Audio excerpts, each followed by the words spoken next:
Farm unexpected. My parents moved to a farm in the mountains of Pennsylvania back in the last century, otherwise known as the 70s. I admit they did have to take me kicking and screaming, and you're probably wondering, well, why is that? Well, I guess it was because I was used to where we had lived, in the suburbs of Philadelphia, just across the Walt Whitman Bridge, in a small colonial town in southern New Jersey. It was quite the culture shock for a teenager. Becoming a new farmer at that age was not exactly what I had expected at my high school graduation. But I went, and I lived on the farm for the next year.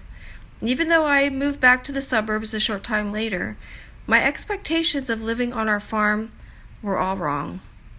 What I didn't expect to see was my mother happier than I had ever seen her before, caring for so many animals and selling our fresh eggs to the locals.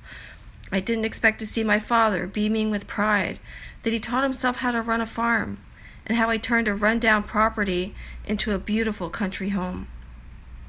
I didn't expect my little sister to go riding just a bike on the sidewalk to joyfully riding her horse up to the barn. I didn't expect to come home from my job in town to a lovely family meal where most everything on that table was grown by us, just a short tractor ride away from the house. Although I lived there just a brief time, I visited my parents at that farm for the next 15 years.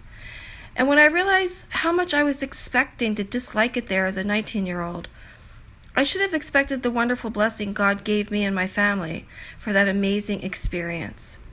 It taught me to expect big, expect happy.